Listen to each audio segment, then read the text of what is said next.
Filmen streng verboten. Inzwischen kommt es fast täglich zu Zwischenfällen, so auch heute Morgen. Die Provokationen der Serben haben sich seit dem Abbruch der diplomatischen Beziehungen spürbar verstärkt. Deshalb haben wir einen Teil der Bevölkerung an der Grenze evakuiert. Frauen und alte Menschen wurden weiter ins Land gebracht. Der Divisionskommandeur der Streitkräfte an der albanisch-serbischen Grenze, Hulusi Lame, spricht mit uns über die Krise, wenn auch nicht vor der Kamera. Man befindet sich praktisch im Krieg. Die albanische Armee habe bis jetzt nicht auf die Artillerieangriffe des Gegners reagiert, um die Situation für die NATO nicht zu verkomplizieren. Die Albaner seien ja derzeit praktisch NATO-Mitglied. Die Lage im Grenzgebiet sei sehr gefährlich. Auch die Kosovo-Albaner bekommen die wachsende Nervosität zu spüren. Ein Polizeilautsprecher fordert sie auf, in die Busse nach Tirana einzusteigen. Heute wurde der Transport von Vertriebenen ins Landesinnere erheblich ausgeweitet. Die Aufregung bei den Flüchtlingen ist groß. Vor allem die Frage, was aus den Traktoren wird, macht ihnen Sorge. Denn die sollen sie dalassen. Die Straße nach Tirana ist zu schlecht. Man hat uns gesagt, wir müssten weg. Wir wollen nicht wegen unseres Traktors. Einen hat man uns schon gestohlen. Aber wir müssen weg. Wir wissen nicht, wohin sie uns bringen. Wir haben auch kein Geld. Aber wir haben keine Wahl.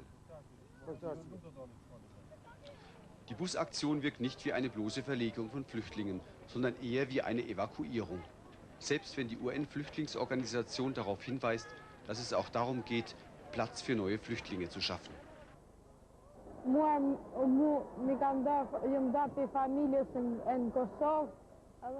I don't know what happened to my family. I don't know anything about them. How can I live without my family? I have no reason to live without them. Despite everything, the children here are in good physical condition. Ram has to queue for every meal, but so far there's been plenty of food. What he craves is an end to the loneliness. Nobody knows how many children have been separated from their parents or how many families have been split up. But whatever the size of the problem, dealing with it cannot be a priority now, because the sheer scale of this refugee crisis means that the authorities can only attempt to feed and house the people. Jeremy Cook, BBC News, Tirana. Which was bombed twice in each of the world wars, but has so far escaped damage in this one. It's controlled not by President Milosevic, but by his former political enemies, now in uneasy coalition with him. Milan Božić is the mayor. Like everyone in his party, he puts a little distance between himself and President Milosevic. The damage is something between 20 and 40 billion of dollars. Of course, it strongly depends on how to evaluate it. But the government isn't saying these things, is it? Why not? There is a fear that the public will react badly to such information. We here in Belgrade, we don't believe so. Quite the opposite. We do believe the well-informed citizen is the best defender of the nation. But how well informed are they about the reasons for the destruction that's being visited on them? Not very, it seems.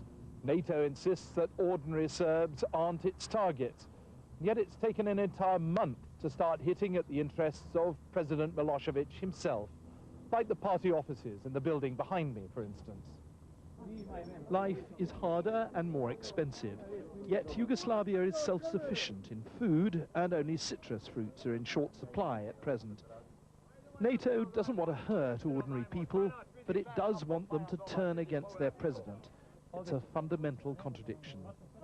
According to this man, it's the will of one person who's standing up against the whole world. After a month of bombing, that's as far as anyone here is prepared to go. John Simpson, BBC News, Belgrade. The smoking remains of Belgrade's main television station. Broadcasts were taken off the air in a very definite and public demonstration of NATO's ability to hit the center of the Yugoslav capital as and when it wishes. According to officials, there were at least 70 people working in this building when the bomb struck. They say at least 15 people died. It was a blow against one of the main instruments used by President Slobodan Milosevic to keep his people behind him. It's been used to put over unflattering portraits of the leaders of NATO's bombing campaign. The alliance itself said it had hit the brains of the Yugoslav military apparatus. If so, the brain was up and running again in the last few hours despite the damage. Amid the bombing, there is still a diplomatic track being pursued, mostly by Moscow. Viktor Chernomyrdin, the Russian envoy, has come back from Belgrade with what he says is a Yugoslav agreement to allow an international civilian presence in Kosovo. He says he's ready to talk to NATO on Saturday, but the signs from the alliance leaders gathering in Washington are not positive. This is, I believe, a just war, based not on any territorial ambitions, but on good, decent values. We cannot let the evil of ethnic cleansing stand. We must not rest until it is reversed. Mr. Blair said NATO demands still had to be met and the bombing would go on.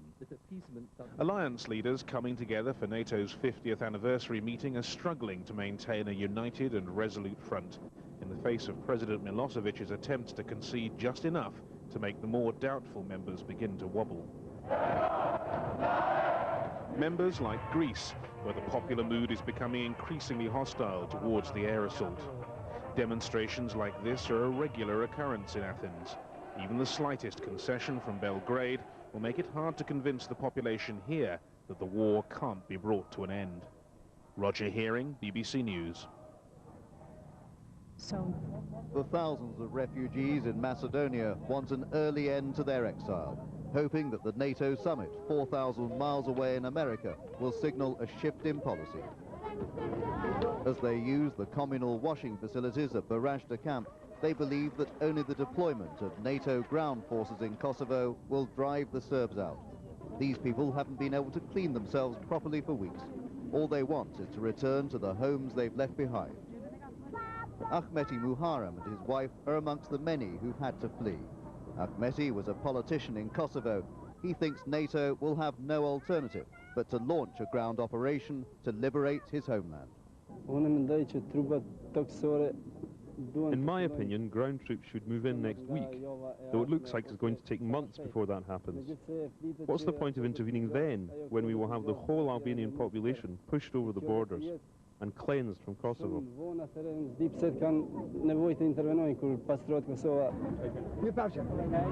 Okay, until next time. One of Britain's leading politicians heard Ahmeti's message for NATO at first hand when he visited Barajda camp. The Liberal Democrat leader, Paddy Ashdown, thinks a ground operation in Kosovo may well be necessary. But as a former military man, he's choosing his words carefully. I don't intend to put pressure on generals to take decisions about doing this too early. When the time is right, when the risks are acceptable, then we have to go in with ground troops. Whether that's with President Milosevic's agreement, I rather doubt, but I hope it will be. If not, we can't let him have a veto on it. 12,000 NATO troops here are practicing for an invasion. Half the forces in Macedonia are British, and more will soon be arriving. But any political decision about an operation in Kosovo could be a long way off, despite the refugees' hopes. These people just want to go home, sooner rather than later. They know that only NATO can get them there. Jonathan Charles, BBC News, Barajda refugee camp. The smoking remains of Belgrade's main television station. Broadcasts were taken off the air in a very definite and public demonstration of NATO's ability to hit the center of the Yugoslav capital as and when it wishes. According to officials, there were at least 70 people working in this building when the bomb struck. They say at least 15 people died. It was a blow against one of the main instruments used by President Slobodan Milosevic to keep his people behind him. It's been used to put over unflattering portraits of the leaders of NATO's bombing campaign. The alliance itself said it had hit the brains of the Yugoslav military apparatus. If so, the brain was up and running again in the last few hours despite the damage. Even so, NATO maintains it was a valid target. This is a war.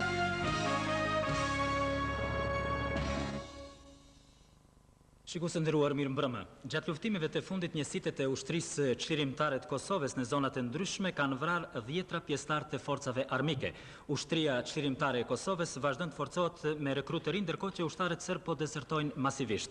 Në Washington është hapur samiti kushtuar 50 vjetorit të NATO-s. Ky samit, siç është paralajmëruar, i tëri do t'i kushtohet çështjes së Kosovës.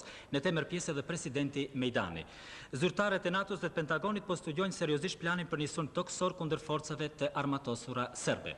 Të ftuar në studion ton, sot janë zëdhënësi i qeverisë së përkohshme të Kosovës, zoti Jakub Krasniqi, dhe këshilltari politik i kryeministrit Thaçi për politikë të jashtme, zoti Bilal Sherifi. Me ta do të bisedoj kolegu Sherif Konjufca. Fillojmë tani më gjërësisht. Është hapur në Washington samiti kushtuar 50 vjetorit të NATO-s. Pra, siç është paralajmëruar, ky samit i tëri do t'i kushtohet problemit të Kosovës. Le të ndjekim kronikën. NATO ka siguruar paqe, stabilitet dhe liri në të gjithë kontinentin evropian, sa sekretari i përgjithshëm i NATO Solana. Ndërkohë që ne përkujtojmë të kaluarën, jemi të vendosur t'i shohim këto parime të kalojnë edhe në shekullin e ardhshëm. Tani që ne jemi mbledhur për 50 vjetorin këtu në Washington, po përballemi me një krizë mjaft të vështirë. Por pamjet e qindra mijëra njerëzve të larguar, të fshatrave të djegur e të shkatruar, na japin forcë e shpresë për të mos i parë kurrë më. Kriza në Kosovë përfaqëson një sfidë thelbësore për vlerat e demokracisë dhe të drejtave të njerëzit. Pikërisht për këtë arsye, 19 vende demokratike të mbledhura në këtë tryezë nuk mund të mbeten indiferente. Pikërisht për këtë arsye, ne duhet të veprojmë. Ndërkohë që për të qëndruar pranë atyre vendeve që po përballen me kërcënimin e Jugosllavisë, ne duhet të punojmë së bashku me ta për stabilitet, demokraci dhe prosperitet në Evropën juglindore. Kështu që kur të thyet vizioni Miloševićit për të ardhmen, një ardhme më e mirë do të rilindë për këtë rajon. Ne po e bëjmë këtë së bashku me partnerët tanë evropian, me NATO-n, Ukrainën dhe Rusinë. Miloševići dhe forcat e tij djegin dhe shkatrojnë shtëpi, vrasin njerëz të pafajshëm, ndërsa forcat tona shpërndajnë ushqime, strehë dhe shpresë për të larguarit. Miloševići ngre flakët e grindjes mes kombëve dhe popujve, ndërsa ne jemi një aleancë 19 vendëshe me 780 milion njerëz me shumë ndasi etnike mes tyre. Miloševići një vetëm një rrugë për të arritur qëllimet e tij, atë të forcës, kurse ne kemi bërë gjithçka që kemi mundur për të zgjidhur konfliktet paqësisht. Kur ne luftojmë për të parandaluar këtë konflikt dhe për të ndërtuar një Evropë të pandarë, demokratike, për të cilën u krijua NATO 50 vjet më parë. Mejdani u takua me një grup kongresmenësh dhe senatorësh të dy partive amerikane. Në takimin e organizuar nga kongresmeni Eliot Engel u diskutuar rreth situatës në Kosovë, rolit të Shqipërisë në krizë dhe pozicionit të qeverisë dhe Kongresit të Shteteve të Bashkuara të Amerikës rreth zgjidhjes së konfliktit. Pritësit theksuan vendosmërinë e Shteteve të Bashkuara të Amerikës për të imponuar deri në fund Miloševićit kushtet e vëna nga Bashkësia Ndërkombëtare dhe NATO. Opinioni kongresmenëve ishte se forca goditëse ndaj Miloševićit duhet të rritur dhe se ndërhyrja me trupa toksore po fiton gjithmonë më tepër terren. Presidenti Mejdani tha se situata e padurueshme në Kosovë kërkon zgjidhje të menjëhershme dhe drastike. Në lojë është e ardhmja dhe stabiliteti i rajonit, por dhe kredibiliteti i kampit aleat të NATO-s. Mejdani bëri thirrje për imponimin e zgjidhjeve të shpejta dhe nënvizoi gatishmërinë e Shqipërisë në bashkëpunim deri në fund me NATO-n. Kongresmenët falenderuan presidentin për gatishmërinë e solidaritetit mikpritës të Shqipërisë në këtë situatë. Ushtrinë serbe. Është ky skenari operacionit të madh që do të ndërmarrë aleanca ndaj Serbisë. Shërbimet sekrete dhe organizatat ushtarake po analizojnë çdo detaj të një sulmi të mundshëm me forca toksore. Sipas disa versioneve që qarkullojnë në këto momente, strategët ushtarak po studiojnë planet për krijimin e 4 korridoreve nga do të hyjë ushtria e NATO-s. Nga Shqipëria do të nisen trupa të blinduara të shoqëruara nga helikopterët Hapash, 24 prej të cilëve ndodhen tani në vend. Më pas do të fillojë ofensiva nga Maqedonia. Trupat e NATO-s do të lëvizin në mbrojtjen e helikopterëve antitank, por deri tani nuk dihet akoma numri saktë i trupave që do të dërgohen atje, që mund të arrijë shifrën 75.000 ose 100.000. Disa ekspertë thonë se një gjë e tillë mund të përkojë me një lloj pushtimi të Serbisë, me një lloj marshimi drejt Beogradit për të marrë në dorë kontrollin ushtarak dhe politik. Plani për zonat e nxehta të Ballkanit ka vite që studiohet në zyrat e Washingtonit. E vërteta është se arsenali NATO-s sa vjen e shtohet në njerëz dhe mjete, por ekspertët anglezë konfirmojnë se kësaj radhe do të duhen më pak se 6 muaj që u deshën në luftën e Gjirit Persik. Gjithsesi, puna për këtë operacion ka filluar. Could have been a good deal worse that we've heard coming out of Russia. One of the things that disturbed me in what I have heard this morning and about town yesterday is there is insufficient recognition, in my view, of the fracture, the extent of the fracture that has now occurred in Russian-NATO relationships. How that will play off in relationship between Russia and the European Union is quite different. Let me stop you there. President Clinton is coming to the stage, hosting this event. And he's just being introduced. And here comes Javier Solana, the Secretary General of NATO, leading the organization at this critical moment, perhaps the most testing moment of its 50 years, because it's the first time that it has had to fire its weapons in anger. And now gradually along come the other leader, Václav Havel, President of the Czech Republic, his hand shaken by Mr. Solana and President Clinton. And one by one we'll be seeing the leaders taking their place. And there I think is Mr. Demirel, the President of the Republic of Turkey, joining the stage. One by one they'll be called up and they'll take their place, and they will all of course have their chance to address the North Atlantic Council. And there before you see Hillary Clinton and the other wives. There's President Chirac of France. People spoke before the Kosovo crisis, Sir James Eberly, about the fact that NATO unity would fracture. Is the thing that has struck you the extent that there has been disunity, or the extent to which actually that NATO has stuck together, and that actually the disunity that there has been pretty small, few and far between? The very lifeblood of the effectiveness of NATO is political cohesion.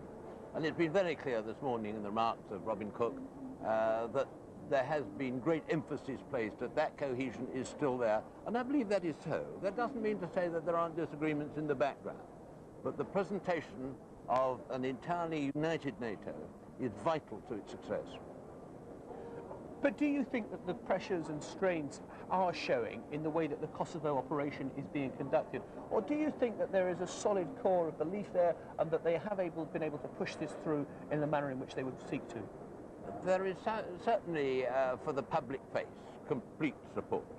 But I believe it does go deeper than that, because the alternatives of doing anything else realize that it may not be entirely peaceful. Even if the major Serbian forces have been repulsed and have gone. And then we see Tony Blair coming onto the stage, the British Prime Minister. And over recent days, you've just sensed that his position has changed slightly. From the initial, there could be no use of ground troops if there was any opposition. And suddenly we're saying, well, actually, if the Yugoslav troops have been depleted and are demoralized, then perhaps maybe that is the moment that you could go in.